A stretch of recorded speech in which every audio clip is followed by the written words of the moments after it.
Box office దగ్గర ఈ weekend లో ఆడియన్స్ ముందుకు వచ్చిన ఎనర్జెటిక్ స్టార్ రామ్ పోతినేని నటించిన ఆంధ్ర కింగ్ తాలూకా సినిమా ఆడియన్స్ ముందుకు వచ్చి మంచి రెస్పాన్స్ ను సొంతం చేసుకుని ఓపెనింగ్స్ పరంగా ఎలాంటి జోరును చూపెడుతుంది అన్నది ఆసక్తికరంగా మారగా ప్రీమియర్స్ తో అలాగే డే 1 కలెక్షన్లతో నార్త్ అమెరికాలో మంచి జోరును చూపెడుతూ అక్కడ రామ్ కెరీర్ లో బిగ్గెస్ట్ ఓపెనింగ్స్ ని నమోదు చేసిన ఈ సినిమా తెలుగు రాష్ట్రాల విషయానికి వస్తే ప్రీ బుకింగ్స్ తో ఓకే అనిపించే రేంజ్ లో బుకింగ్స్ ను సొంతం చేసుకున్నప్పటికీ మొదటి రోజు పాజిటివ్ టాక్ పవర్ తో షోకు కలెక్షన్లలో సాలిడ్ గ్రోత్ ఉంటుందని ఎక్స్పెక్ట్ చేసినా మరి ఆ రేంజ్ కి అయితే వెళ్లలేదు. కానీ ఉన్నంతలో మ్యాట్నీ షోల కన్నా ఈవినింగ్ షోల బుకింగ్స్ బాగున్నా మొత్తం మీద ఆశించిన మేర ఆన్లైన్ టికెట్ సేల్స్ లో గ్రోత్ ని సినిమా మించలేకపోయింది. ఆఫ్లైన్ టికెట్ సేల్స్ లెక్కలు పర్వాలేదనిపించే విధంగా ఉండగా మొత్తం మీద ప్రెజెంట్ బుకింగ్స్ ట్రెండ్ ను బట్టి చూస్తూ ఉంటే మొదటి రోజు ముందు అనుకున్నట్లుగానే 4.25 కోట్ల నుండి 4.5 కోట్ల రేంజ్ లో ఓపెనింగ్స్ ని సినిమా అందుకునే అవకాశం కనిపిస్తూ ఉండగా ఫైనల్ ఆఫ్లైన్ టికెట్ సేల్స్ లెక్కలను బట్టి కలెక్షన్స్ కొంచెం అటు ఇటుగా ఉండే అవకాశం ఉందని చెప్పాలి. ఇక కర్ణాటక రెస్ట్ ఆఫ్ ఇండియాలో పర్వాలేదనిపిస్తున్న సినిమా ఓవర్సీస్ లో మంచి జోరునే చూపెడుతూ ఉన్న నేపథ్యంలో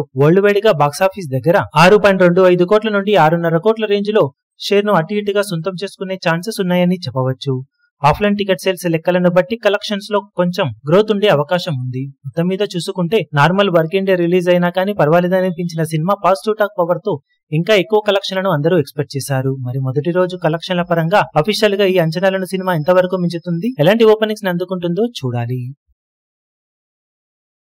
ఈ వీడియో మీకు నచ్చినట్లయితే లైక్ చేయండి, షేర్ చేయండి, ఛానల్ ను సబ్స్క్రైబ్ చేయడం మాత్రం మరవకండి. ఏ చిన్న అప్డేట్ ను మిస్ అవ్వకూడదు అనుకుంటే బెల్ ఐకాన్ ను ప్రెస్ చేయండి.